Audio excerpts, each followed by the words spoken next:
He won against two of the Team Liquid's players. He is starting to the left side of the map in the yellow. We have our player, Finest Hosa.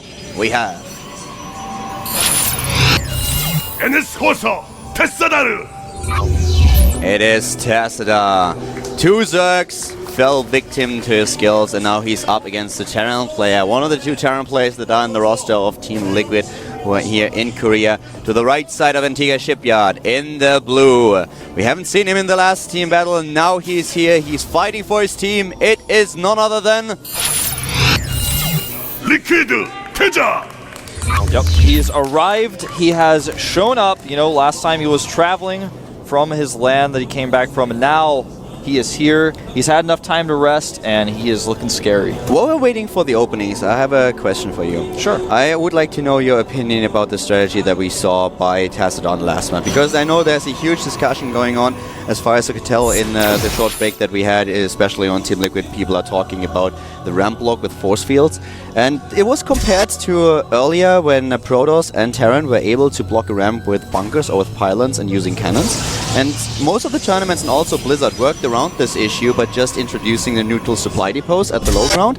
So this does not really help you with force fields. And is this too strong? Is a force field in this position too strong? Because, and if it is so, and if you try to make this a little bit more easier to defend against, how do you do it? Because you can't really weaken force fields. You will just influence every single matchup, and this would make Protoss kind of completely useless. I actually think that this is not even close to being overpowered. Like, anyone who thinks that actually just needs to block the Warp Prism. Yeah, if you don't block the Warp Prism, you die, but like I said, I've never seen this fail in a televised match, but it can and will fail if you see it and you stop it. If there are Zerglings waiting there, guess how many sentries are going to get dropped into a pool of Zerglings? We saw in the first game, he almost did a sentry drop and didn't because it was blocked. I mean, come on guys, back at home, like, what are you complaining about? This actually is crazy. There's no way to fix it. It doesn't need to be fixed. That's my opinion. That's my answer to your question. I think it's nowhere near being too strong. Straight up, that's all I get. And, well, currently in this game, we don't have a Zerg player. This is not going to be an issue, especially with the Terran usually going straight for the transition into Medivacs, so you can't actually execute a strategy here. Don't expect that anything like it will happen. We've seen a few Protoss players who try to use Warp Prisms against Terran, and you can do it, but it's always a little bit risky with the Scouting and the Viking that might potentially be hovering over the Abyss and just snipe it. But for now, we have the expansion from one gate for Tassadar, kind of what you'd expect here. And Teja is going for double barracks after Command Center, not opting for double refinery first. He even adds a triple now, going up to 4 barracks. This is going to give him a lot of potential for marine pressure. At these positions, it's going to be a little bit less effective than at other positions, but this is just the cross-map version. I feel that I really like what Tassadar has done after scouting. Oh, he's going to even deny this SCV scout. This is awesome. He's going to be able to completely shut down the scout. No way for Teja to see what's going on, but I really like that he cut unit production, he cut probe production, and he didn't make his sentry right away as soon as he saw what his opponent was up to. Then he was like, alright, gonna make my nexus a little bit faster. I really, really like that. He's going double gate before Robo as well, which is kind of the safer defensive move against what his opponent is doing, so he's gonna get a little bit lucky in that regard.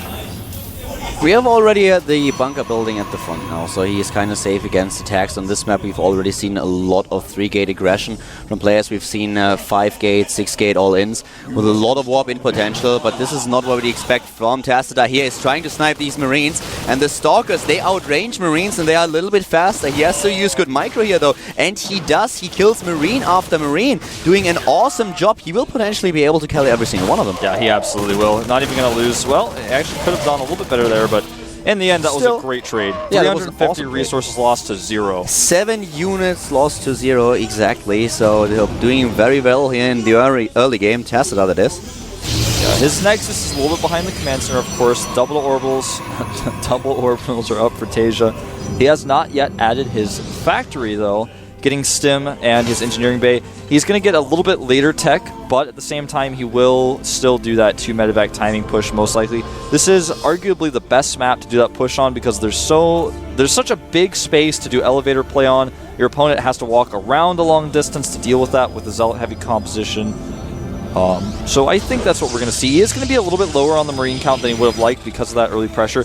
And also, due to this, he wasn't able to do that 4 barracks pressure that he really wanted to do. He probably wanted to catch scouts, maybe chase a stalker off the watchtower, and then go back and then do that bigger pressure, but he wasn't able to. Look at this!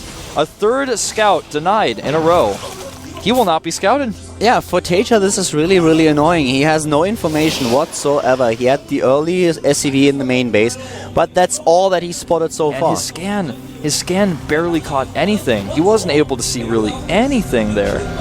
He didn't see the Robo, he didn't see the Twilight Council, he has no idea. And with the Robo, with the Twilight Council, and the Observer coming out, we may, in fact, see Blink go down. And there it is. He's going to actually do a Blink build against Terran. This is something that we very rarely see, but it's usually only seen on this map. Exactly, this map works awesome with Blink, and you don't really have to go for a Stalker-only army. You have a few Immortals at the low ground, you have a few Sentries and Zealots, and you just blink in with the Stalkers. You try to draw the forces of the Terran player into the main base, and as soon as he has to defend with too many units, draws his units away from the choke point, you move in at the natural, and you try to take him down. Yeah, you can also use your Immortals just at the side of the ramp and try to target down the Marauders that come. We do see an Immortal, speaking of which, being chrono boosted out right now. He's getting +1 armor at his forge. This is a pretty unique way to play this matchup. You hardly ever see players go for this type of thing. I mean, we're saying all of this. It could just be that he's like, well, I don't know what timing my opponent's getting medevac, so I just want to get Blink to stop the medevacs. I don't know what you're talking about, Wolf. I had no intention of doing some Blink aggression, but the option is always there, especially on a map like this. And it looks like with the way he's positioned his Stalkers, he's expecting medevacs to be here a lot faster. He just saw with his Observer that that is in fact not going to be the case. The first medevacs are just now coming out. Speaking of which, the Observer was just killed. We saw a nice scanner by Teja. And as a Terran, this is one of the things that you really have to pay attention to. If you have map awareness and you scout your opponent's Observer movements, you will be able to take them down. And Prolos relies so much on these scouting information, while the Terran Teja just now scouted the natural of his opponent with a scan. Yep, he saw the robotic support bay. That's the most important part. Now, this attack that he's going with is going to be quite strong. He's doing that 2 medevac push. The Stalkers with Blink are in position, and he's just going to be playing this the way that most Brosses would with Blink. I just actually, after watching that Zerg game, like the second I saw Blink, I was like, he's going to do an attack. That's all it could be. But 3rd base going down for Teja, which I really like. I think that's the best part of what he's doing here because, I mean, everyone who does this push makes a 3rd command center, the timing of which is always kind of the changing factor. Like, how are you going to make your 3rd? When are you going to make it? He knows his opponent is going for Colossi. He's made a total of 4 medevacs and will likely start Viking production now. His armory is finishing up too, so he can continue his upgrades. This push, even if it doesn't do damage, it's going to be okay for Teja. He's got that 3rd going up, and that's really, really important, especially since he's seen all of his opponent's tech. Baits out the Stalkers. Nice Blink here, but not able to pick off the medevac. That was tense. The first Colossus is out very, very soon, though. He's just 118 supply for both of these players, while Teja is taking the 3rd now, as mentioned. He's also going for the Vikings. He's getting the Viking count up so that he can contest the Colossi. Yeah, this is a moment where Tastar is now going to move out and say, all right, I've got enough units to hold my 3rd base, I think, against this pressure. I'm going to take my 3rd. But little does he know his opponent already has a 3rd. Tastar could get caught with his army up this ramp. Just barely moves down in time. Spotted again. Oh, there's the scan. But he's not able to pick off the Observer. Look at this. No. 2 of the Marines try to stim here. He really wants to take a 3rd. I love how much pressure Teja is putting on here because now Tassadar is like, I just can't quite take that 3rd. He's really committing to this push. He knows that his opponent has a 3rd base up, but he's still not comfortable taking the 3rd Nexus just yet. And this is going to become a problem the longer he waits. Look at how many minerals he has. He's got like 600, 700 minerals at the time. He's needing to spend to get this Nexus down. There they go. +2/+2 upgrade for Team Liquid's player. We have Teja on, he's on 1-1 and he's now getting +2/+2. And for his opponent, for Tassadar, we currently have 2 armor upgrades. So right now they are kind of an even amount of upgrades, but it's going to be a problem as soon as Teja finishes his next one because we don't have... There's +1. There's +1 for Tassadar at the same time as Extended Thermal Lance is about to finish, and we have Charge being upgraded. He's also dropping a 2nd forge. Yeah. He really wants these upgrades now. And with the base that he gets at this point, with a 3rd, he can certainly afford them and his tech. Yeah, he needs to basically he's pushed his opponent into Viking production, but Taja's so smart that he's already got a Ghost Academy on the way. Like, he's already preparing for the switch that he knows will occur. The question is, when is that going to occur? He's getting +3 armor at that second forge that you were mentioning that just finished. He does not have a Templar Archives yet. He hasn't started Storm. And if his opponent just attacks now with the Viking count he has, while the tech switch is in play, while he's also trying to take a third, it could be a little bit awkward depending on the actual positioning of the units. If Taja gets a good angle, he could definitely do a ton of damage here. Taja is preparing for everything, and so far we don't see the Templar Archive, do we? No, yeah, it's still not going down. So we will see a Terran player with Ghosts. He's getting the Mobius Reactor as we speak. He has Vikings. At this point he has 6 Vikings, and he's getting additional ones, +1 attack for the Vikings. There's the Templar Archive a little bit later. So Taja is getting a tech advantage. He's getting a tech advantage, and will he be able to use it? Yeah, I mean, he's also ahead in supply. Oh, he's going to potentially catch some of these Stalkers as well. Oh! There's the blink. Escapes. One goes down. Some hesitation here from Taja, but now the Vikings will start to do their damage. The Stalkers blink in. The Zealots were a little bit at the back. The Vikings will all die, but they have done, I feel, not enough damage. No, he does not micro them at all. He's just relying on the Vikings here. He's not pulling them back. The Stalkers blink in to take them down. Man. And now he's trying to take on Tassadar, but these Immortals and, of course, the Colossi, they do so much damage here. And he's losing Medivacs as well. The reinforcements stream him in. But just look how Tassadar was able to close this gap in supply. Yeah, he closed it so fast, and he basically was doing so from down on upgrades, 2-1 against 2-2. The control was awesome. He killed all the Medivacs. He had so many Colossi, or not the Medivacs, the Vikings. He had so many Colossi that they really started to do extra damage. Taja tried to focus some of the Colossi down, but every time that happened, he noticed, he pulled the Colossi back. He had so many Immortals to really close down the gap on those Marauders. I feel Taja misjudged the situation a little bit. We saw the last Colossi moving in, but that's something that he did not see when he started to engage. He saw 3 Colossi, he started to attack in immediately, but Tassadar was able to pull the Colossi back before they died. He blinked in with the Stalkers to take the Vikings down, and suddenly there were additional Colossi joining the battle. They were just finishing, they were already on their way, and so Taja was faced with a lot more DPS than he gambled for. Oh, Taja doing a little bit of a desperation move here, but he has spotted one of his Medivacs is taken out. Luckily for him, he was going to spot this hidden Nexus at the 9 o'clock, and he actually wants to try to save this. He's sitting his Stalkers in, but that is not going to work. He cancels. He has to cancel here, and now the opportunity for Taja to drop into the main. Is the cooldown ready? Yes, it is. He warps in a few units. Where is the feedback? There it is. Oh, wow. Oh man, with Zealots warping in here and the Colossi coming to join the battle as well. He should be able to clean this up, no problem. He loses 1 Colossus though. He may lose a second. No, the micro is too good, but he escapes the majority of his units. So right now the supply dead even at 163 to 163. He had to cancel the Nexus. If he had gotten that Nexus up, Tassadar would have been in a better position, but right now I feel that Taja, even though he's a little bit behind, definitely has a pretty firm grasp on this game with how aggressive he's being. He still has a chance for sure. Taja in total lost 3,000 resources more than his opponent. 9,000 to 6,000 resources lost. +3 attack is now done. What's the upgrade count for Protoss? Can you He has 3-2 with 3-2, no okay. +3 attack on the way just yet. He hasn't started it. Oh, he's going to get into a great position. It's going to be awkward for Taja to engage.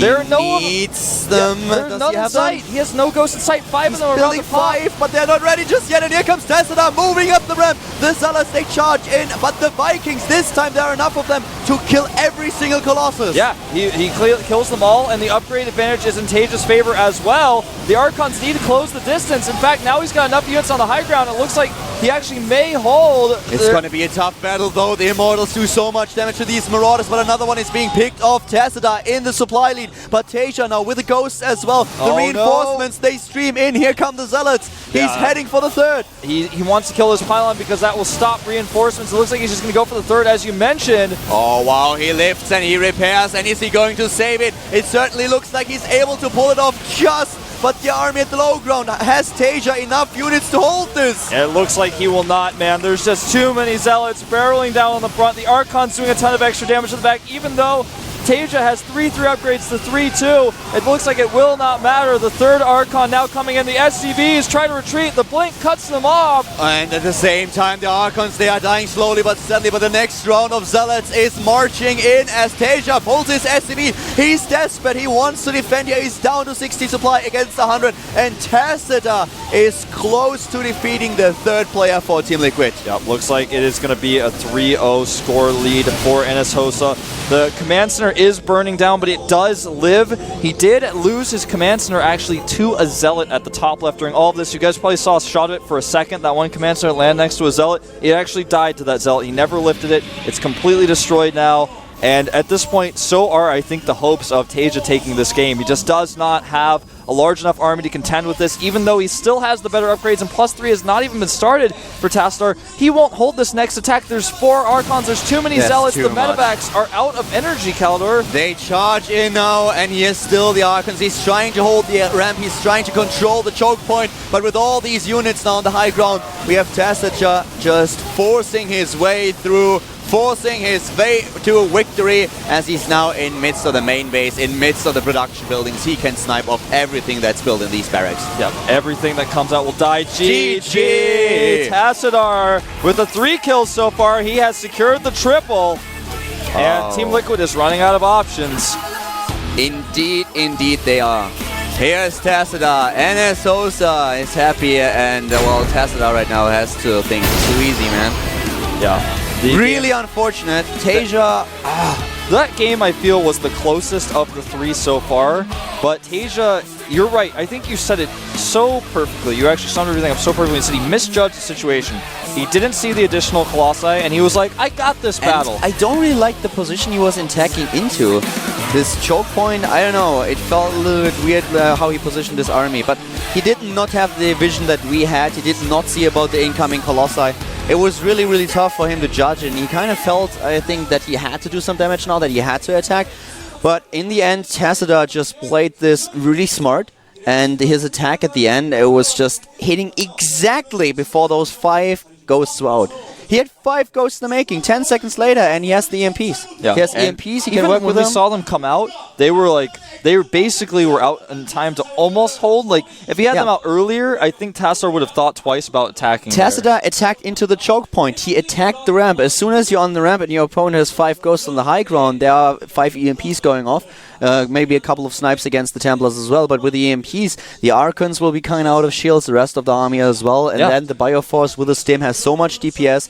He would have been in a way better position. But this timing of Tassadar just completely killed him. It crushed him, man. I actually wasn't sure if Tassadar could win that fight when he pushed his way through. I thought there were ghosts there. There were not. You know, he even moved his Colossi in, stutter stepped them into the Vikings, and he had enough damage output. He didn't have +3 in that fight. He never even started researching it. And even so, he just had the better army and the better control to win the day. No ghosts. The ghosts were too late. Yeah, and suddenly we are in a similar situation. Something that I am completely honest with you here. I did not predict that we would see another 3-0. With Tasia today in the lineup, with Hero still available, and also with Zenyor, I would have never predicted Tassadar to get 3 games here. But so far, he played very, very intelligent strategies. What he chose against TLO with the choke block was not only very smart, but he executed it very well. And now suddenly, you put it best, Team Liquid is running out of options. Yeah. Basically, they have 3 players left to choose from. 2 players left in total. Will they now pull out the Hero and say, all right, I got to PvP this guy. I have to do it. Are they going to try to see if Jinro can beat him? I mean, if a Terran like Tasia can't beat this guy, do you want to try to use Jinro here? Do you use Hero as the ace? I kind of feel you do, but whoever... Oh, he's actually clapping Hero. I think it's going to be Hero. Whoever you are going to choose right now, it's Jinro! It's Jinro, man. Whoever you are choosing, he will have to face players like Jakji. He will have to face Seal. It has to be Jinro. He has... Well, it doesn't have to be Jinro, but he has to step it up now. Well, now it has to be, man. They can't go back. They can't change their choice. He has to come through for his team. The map he's going to choose is, in fact, Muspelheim, and I'm wondering what the plan is going to be here for Jinro. Like, is he going to do a straight-up macro game? Is he going to do an all-in? Is he going? I think what we're going to see is, like... a beautiful shot of Jinro just yawning. He's like, I got this. Easy. I think General is going to do like a Cloak Banshee expand type build or something like that. I don't think he's going to play straight up with a 1-Rax expand against this Korean madman Tassadar. We're going to take a 5-minute break. When we get back, we'll find out what General has up his sleeve, see if he can bring Liquid back into this match. This is the 2012 Season 2 GSTL Losers Match with Caldor and Wolf.